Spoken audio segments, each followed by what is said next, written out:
Nəzəriyyələrin dördü haqqında da sizinlə danışacağıq bugün. Bəli. Qiymətləndirmə. Deməli, qiymətləndirmənin növləri hansılardır? İlk növbədə gəlin bunları xatırlayaq. 4 istiqamətdə qiymətləndirmə təsnif edilir. Bəli, 4 istiqamətdə. Bunları yazın zəhmət olmasa və yalnızı qaldırın. Bunlar haqqında danışaq.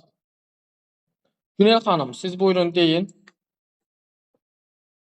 Mənim deməli qiymətləndirmə 4 istiqaməti var. Bunlardan birincisi milli, ikincisi beynəlxalq, üçüncüsü məktəb daxili, dördüncüsü yekun qiymətləndirmə hesab olunur. Aha. Doğrudur, bəli, düzdür. Milli qiymətləndirmə, beynəlxalq, yekun və bir də məktəb daxili qiymətləndirmə mövcuddur. Tamam. Ölkə daxilində keyfiyyət dəyişikliklərini yoxlamaq üçün həyata keçirilən qiymətləndirmə hansıdır?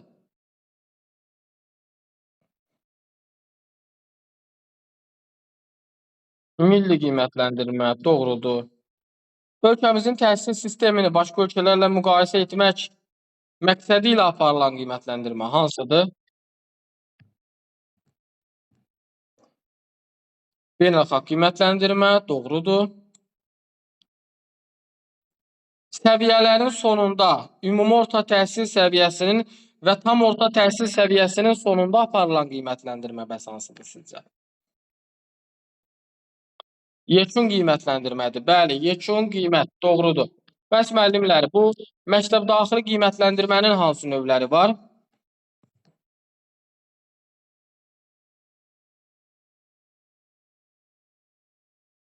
Mədirə xanım, buyurun. Axşamınız xeyir olsun müəllim.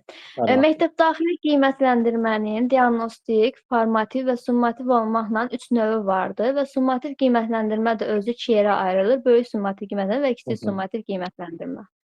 Doğrudur, bəli, düzdür. Böyük və kiçik summativ qiymətləndirmə.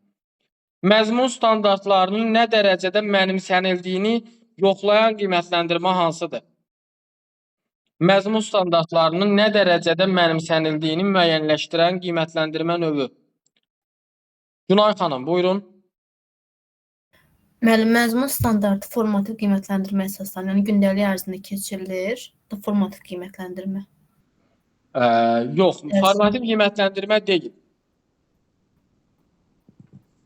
Çünki məzmun standartlarının nə dərəcədə deməli, formalaşdırılması müəyyənləşdirilirsə, bu summativdir artıq. Bəli. Reallaşdırılmasını yoxlayırıq. Görək ki, bu məzmun standartlarına nə qədər çatıb? Mənimsədiyini yoxlamaq, ölçmək summativdir, yadda saxlayın. Bəli, doğrudur. Yaxşı. Şagirdlərin ilkin bilik bacarığının üzə çıxarılması. Bu hansı qiymətləndirmə əsasında aparılır?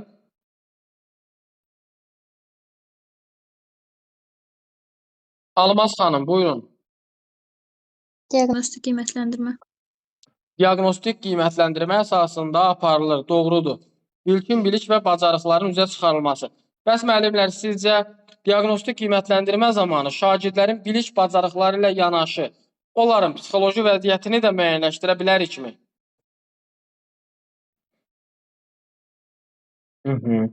Bəli, müəyyənləşdirə bilərik. Həm bilik bacarıq, həm psixoloji vəziyyətlərini müəyyənləşdirə bilərik, doğrudur. Qiymətləndirmə meyarlarından hansı qiymətləndirmə növündə istifadə olunur və meyar nədir?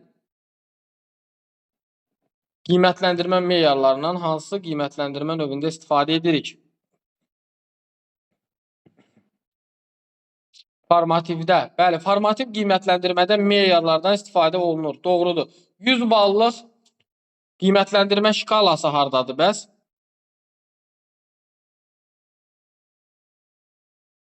%100 ballıq qiymətləndirmə şkalası. Summativdədir, düzdür. Müəllim üçün barometr rolunu oynayır. Hansı qiymətləndirmə növü? Müəllim üçün barometr rolunu oynayır. Bəli, diaqnostik qiymətləndirmədir, doğrudur. Geriyə dönüşü olmayan ümumiləşdirici qiymətləndirmə hansıdır? Geriyə dönüşü yoxdur və ümumiləşdirici qiymətləndirmədir. Summativ qiymətləndirmə. Bəli, geriyə dönüşü yoxdur.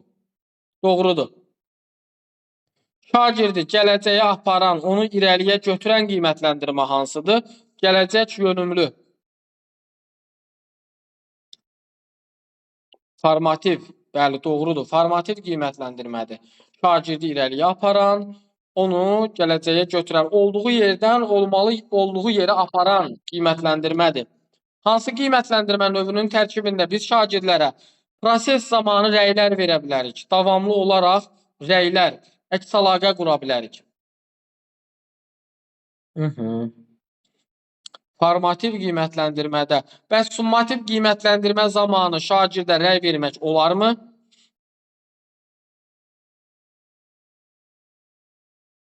Olmaz. Summativ qiymətləndirmə zamanı şagirdə rəy verilmir. Nə vaxt verilir bəs? Axı summativ əks əlaqə var. Bəli, prosesin sonunda. Yəni, summativ qiymətləndirmə zamanı yox, summativ bitdikdən sonra biz şagirdlərlə əks əlaqə qurub onlara rəylər verə bilərik. Bu olur artıq yekunlaşdırıcı əks əlaqə, summativ əks əlaqə. Yəni, onların nəticələrini əldə edirik, təhlil edirik, buna əsasən inkişafa yönəlik bir iş görürük. Bu artıq summativ yekunlaşdırıcı əks əlaqədir, doğrudur. Belə. Müəllim diaqnostik qiymətləndirməni apardıqdan sonra bunun nəticəsini jurnala, gündəliyə yazırmı? Yazmırsa başqa hara yazır bəs?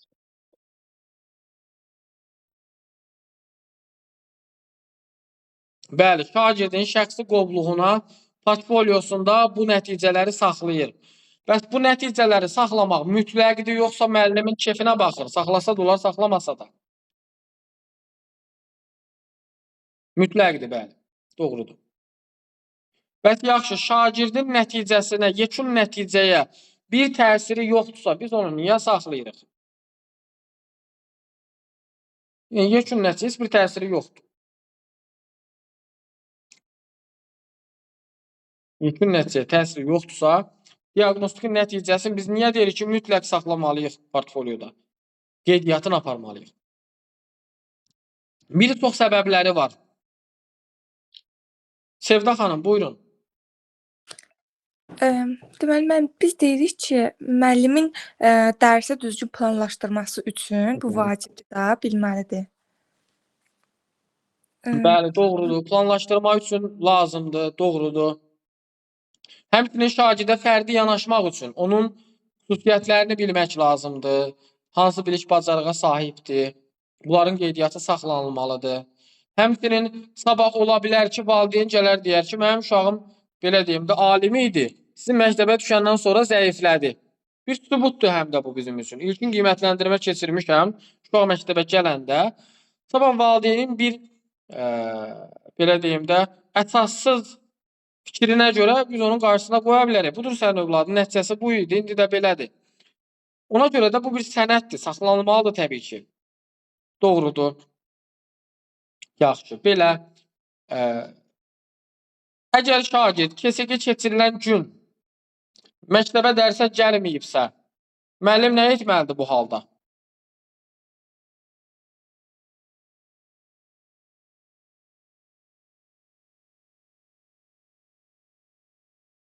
Günay İbrahimova, buyurun. Müəllim, şagird üzürlü səbəblərdən və yaxud da üzürsüz səbəbdən gəlməyibsə, jurnalın grafikini 2 yerə bölməlidir. Şagirdin qarşısına bir tərəfinə qayıt yazıb, digər yeri boş saxlamalıdır. Növbəti dərslərdə, dərsdə daha doğrusu, yenidən həyata keçirə bilər. Ondan sonra qiymətini yaza bilər. Düzdür, bəli, doğrudur. Əgər növbəti dəfə də gəlmirsə, uşaq KSG-yə, bu halda artıq həmin boş hissəyə də qayıb yazırıq. Qayıb yazırıq. Əgər üzürlüdürsə, son yekun qiymətdə biz onu nəzərə alırıq, yoxsa almırıq? Üzürlüdürsə, o qaybı nəzərə almırıq. Üzürsüzdürsə, biz onu neyinirik? 0 kimi nəzərə alırıq artıq. Üzürsüz olanda 0 kimi nəzərə alınır. Üzürlü olanda amma nəzərə alınmır. Üzürsüz olanda yarımillik qiymətə təsir edir, bəli. Üzürlü olanda amma təsir etmir. Doğrudur. Yaxşı, belə müəllimlər. Sonra deməli, əks əlaqənin qurulması ən vacib məsələlərdən biri də rəylərin düzgün verilməsidir şagirdlərə formativ qiymətləndirmədə. Əks əlaqənin hansı növləri var? Formativ, summativi dedik. Başqa hansı növləri var?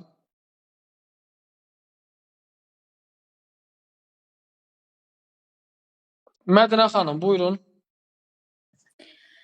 Mən deməli əks əlaqənin korrekt edici, motivasiya edici, konstruktiv, bir də təsviri növləri vardır. İzah eləyim yoxsa?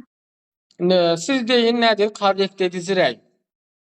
Korrekt edici məsələn şagird mətni oxuyur, bu zaman sözü yanlış tələffüz edəndə müəllim anındaca ona düzgün tələffüz formasını bildirir və yaxud da bir tapşırığı həll edərkən düsturu unudubsa, müəllim şagirdin yadına həmən düsturu salır. Yəni bu əsasən faktoloji və prosedural biliklə bağlı olan anında düzəlişlər etməkdir. Doğrudur, bəli, düzdür. Bu korrekt edici rəy adlanır. Bəs müəllimlər, sizcə motive edici rəy nədir? Motive edici. Günel xanım, buyurun. Müəllim motive edici, yəni onun səhvləri olsa belə daha həssaslıqla çatdırılır və ona motivasiya verir, gələcəyə doğru həvəsləndirir. Yəni səhvlər daha həssaslıqla ona bildirilir. Bəli, onu həvəsləndirməkdir. Amma biz demişdik ki, motive edici rəyi nə ilə qarışdırmayaq? Emosional rəylə. Bəli, emosiyalara yönəlik rəylə qarışdırmayaq. Burada biz şagirdin emosiyalarını dəstəkləyirik. Yəni, onları emosional olaraq dəstəkləyirik, uğurunu vurğuluruq, həvəsləndiririk. Amma emosional rəy vermirik, düzdür? Emosional rəy odur ki, mən şagirdə necə ümumiyyətlə emosional rəy? Deyə bilərsiniz, müəllimlər. Emosional rəy necə olur? Leyla Rəhimova, buyurun. Emosional yəni ki, onun emosiyalarına, onun öz nə bilim daxili aləminə, məsəl üçün deyə bilər ki, məsələn sən ağıllısan, yaxud da ki, afərin çox ağıllısan, tapşırıq rahatlığa görə yerinə yetir. Yəni ki, daha çox dərslərinə yaxud da gələcəyə yönəlik rəy deyil də, daha çox öz xarakterinə uyğun belə ağıllısan. Yəni ki, öz duyğularına görə rəy verir. Bəli, doğrudur. Düzdür. Aşağıda müəllimlər yazıb. Yəni tərifləmək, belə deyək, o deyilir, şitin çıxartmaqda yəni artıq. Ki, yəni tərifləyirəm, Fəaliyyətinə rəy verilmirlərdən. Şagirdin fəaliyyətinə rəy verilmir. Ancaq onun özünə rəy verilir. Bəli, onun özünə verəndə rəyi artıq onun şəxsiyyətinə verilmiş rəy kimi hesab olunur. Bəli. Buna görə də emosional rəy şagirdi qapalı düşüncəyə salır. Qapalı düşüncəyə salır. O açıq düşüncədə olmur. Düşünür ki, elə mən yaxşı uşağam deyə müəllim məni tərifləyir. Sabah da uşaq deyəcək ki, müəllim ona tapşırıq verib, deyəcək, onsuz da mən yaxşı uşağam. Oxumasam da, bu tapşırığı həll etməsəm də mən yaxşı uşağam. Müəllim mənə yenə yaxşı uşaq olduğuma görə tərifləyəcək. Və nəticədə o tədrisdən kənarlaşacaq yavaş-yavaş.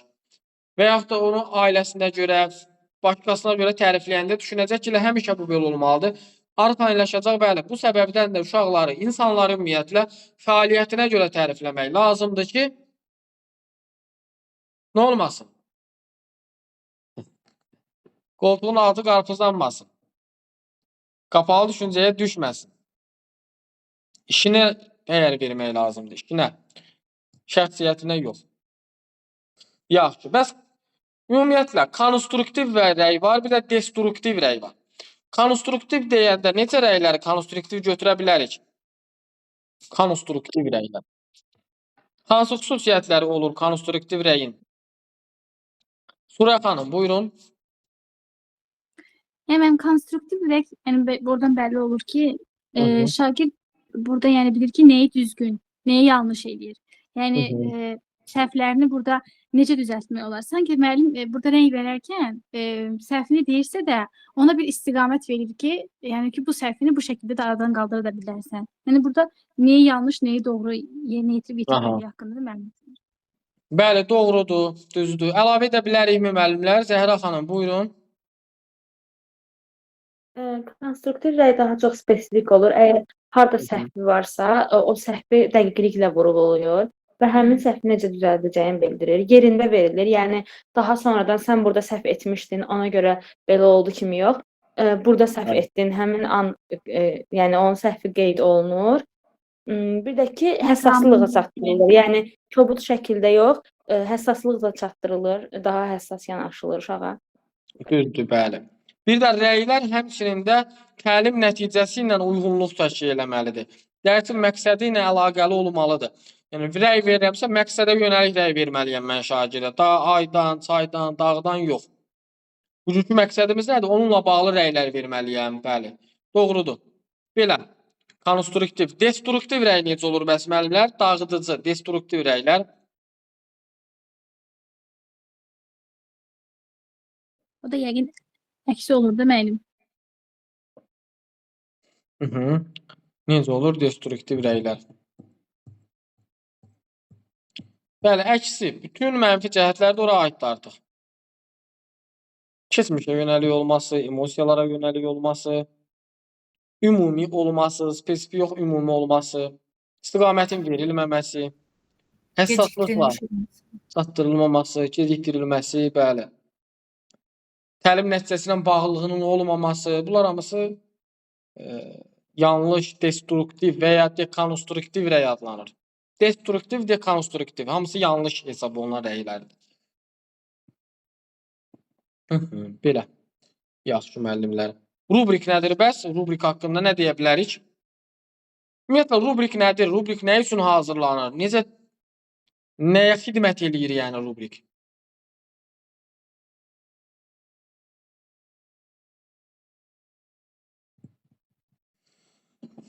Mədinə xanım, buyurun.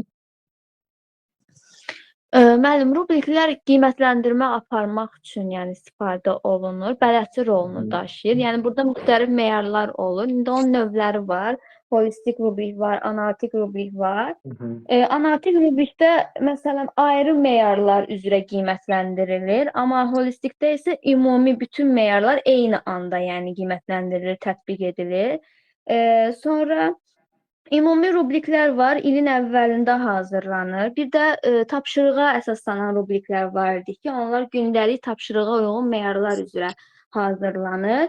Bir də rubriklərin hissəsi var. Yəni 3 hissəyə ayrılır. Meyarlar, keyfiyyət səviyyələri, bir də meyara uyğun keyfiyyət, yəni səviyyələrin təhlili olmaqla 3 hissədən ibarət olur. Bəli, doğrudur, düzdür. 3 hissəli olur, düzdür.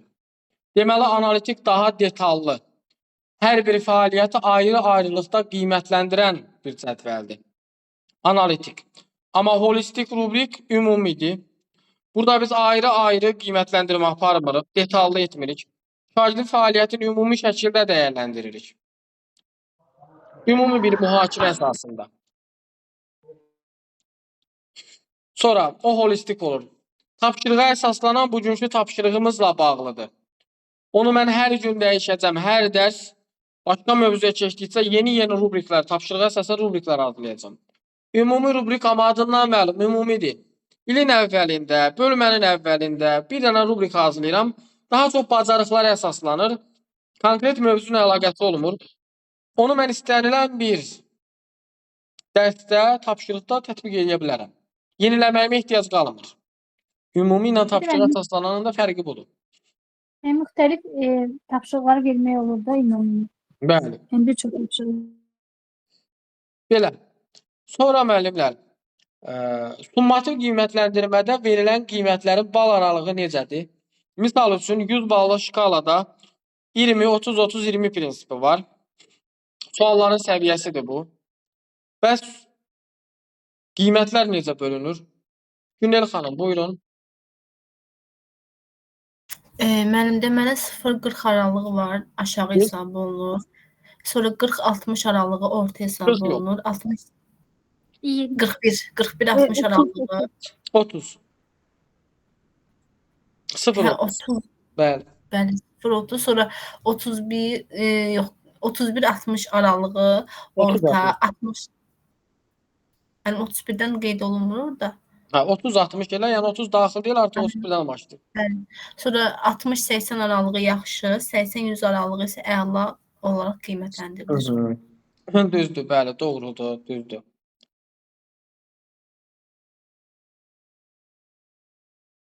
Doğrudur. Yaxşı. Ümumiyyətlə, summativ qiymətləndirməni hansı vasitələrlə apara bilərik, hansı üsullarla? Yalnız test üsulu ilə mi aparılır summativ? Xeyr, müəllim, şifahi şəkildə də aparmaq olur. Bəli, olur. Həm şifahi, həm yazılı şəkildə aparmaq olur. Müxtəlif üsullarla apara bilərik. Sorğu ola bilər. Ben bir şey soruşmak istedim. Bəli. Summativ şifahi ve yazılı formada aparılırsa məktəblərdə niyə ancaq yazılı formada tələb eləyirlər? Deyəcəm onu birazdan. Ora çatanda deyəcəm. Bəli. Yəqin sənəd olsun deyə. Bizdə belə şeylərə önəm verirlər axı sənədlərə. Deməli, summativi biz apara bilərik. Test üsulu ilə, layihələr vasitəsilə apara bilərik, esse yazdıra bilərik. Sonra biz summativi apara bilərik. Sorğu sualla da apara bilərik. Xüsusi tapşırıqlar hazırlayıb bununla da apara bilərik.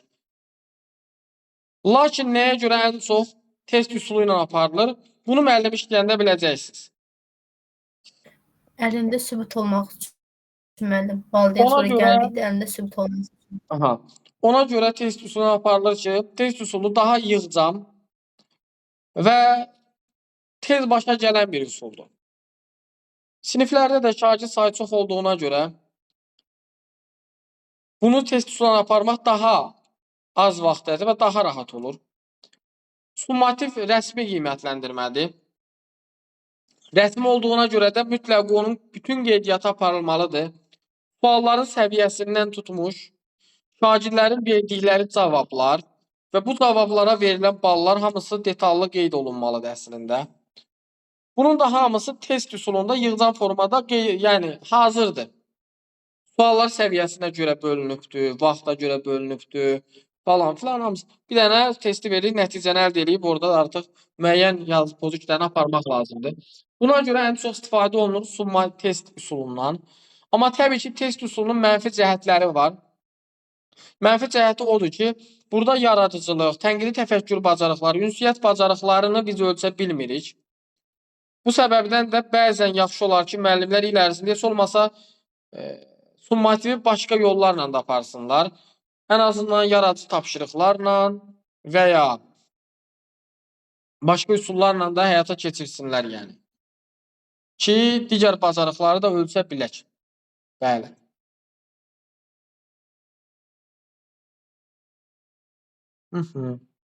Belə. Summativ üstün cəhəti nədir summativin? Summativ şagirdin sərbəst gördüyü bir işdir. Yəni, onun özünün nəticəsidir. Əldə etdiyi nəticə. Ki, bu uşaq nəyi bacarır, nəyə qadirdir, öyrəndiyi biliklər onun nə qədər dərəcədə yadında qalıb. Akademik olaraq biz onun bacarığını yoxlayırıq. Amma emosional olaraq, mənəvi olaraq yoxlaya bilmirik. Bunu yoxlamağa test üsuluna ehtiyac yoxdur. Test üsuluna belə şeylər olsa yoxlanılmaz. Və ya bunu qiymətləndirmə olaraq da rəsmi şəkildə qiymətləndirməyə də ehtiyac yoxdur. Bunlar artıq bir müəllim öz fəaliyyəti boyunca emosional, mənəvi dəyərləri formalaşdırmalıdır gündəlik olaraq fəaliyyətlərində həyata keçirməlidir bunları. Bəli. Belə. Yaxşı müəllimlər. Daha sonra qiymətləndirmənin prinsipləri var idi. Uyğunluq və etibarlılıq prinsipləri. Nədir uyğunluq? Bu haqda gəlin danışaq. Qiymətləndirmənin uyğunluq prinsipi. Müəllim, uyğunluq o deməkdir ki, keçdiyin mövzuları summativə və qiymətləndirmə formasına tətbiq edirsən, salırsan. Yəni, etibarlılıq keçmədiyi mövzuları salanda, yəni o etibarlılıq, uyğunluq prinsipi pozulur da. Hə. Baxın, uyğunluqla etibarlılıq fərqli prinsiplərdir. Yəni, ikisi də eyni mənanı kəsb eləmir.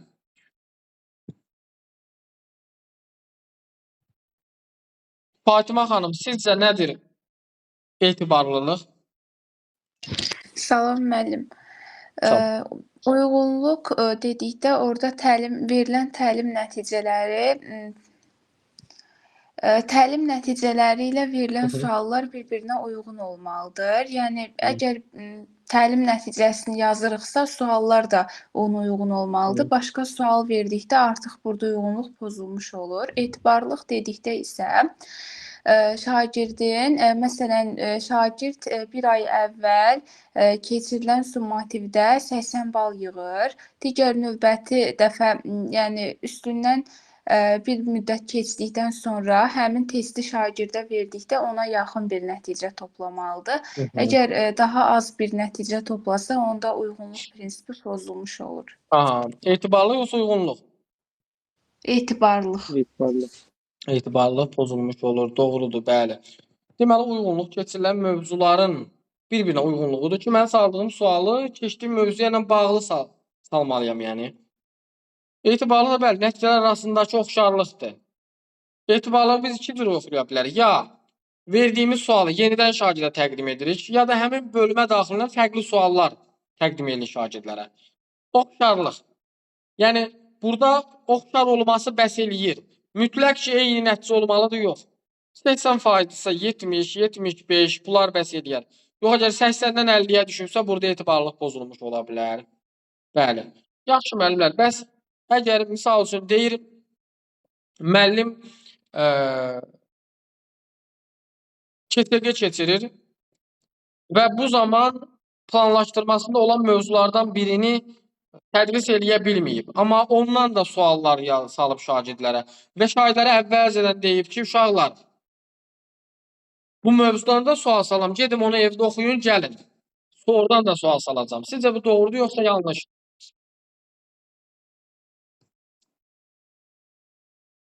İlahə xanım, buyurun. Axşamınız xeyir müəllim. Müəllim, orada uyğunluq pozulmuşdu da. Yəni müəllimin əməl etdiyinə yazılı summativ düzgün deyil. Çünki ən azından o sualı yazmaya bilər. Çünki o dərsi təşkil eləməyib. Uşaqlardan soruşmayıb. Yanlışdır. Bəli, yanlışdır. Əgər müəllim keçməyibsə mövzunu, onu summativə salıb qiymətləndirmə kimi qoyması yanlışdır. Keçmədiyimi qiymətləndirə bilmərəm. Yaxşı, bəs əgər şagird, müəllim mövzunu keçib, amma şagirdlərdən biri xəstələnib, başına bir iş gəlib, gələ bilməyib dərsə, müəllimin həmin şagirdin KSG-sinə o sualı, mövzunu salması doğrudur, yoxsa yanlışdır?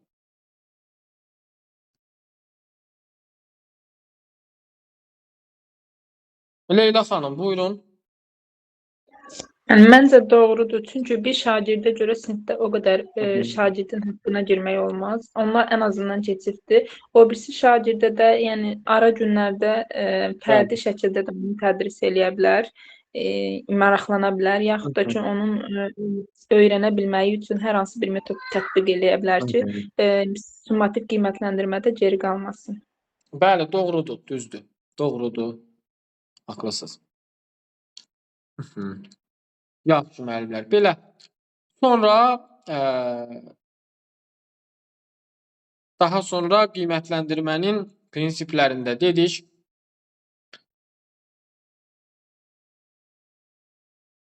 Rəylərdən danışdıq. Nə qaldı qiymətləndirmədə?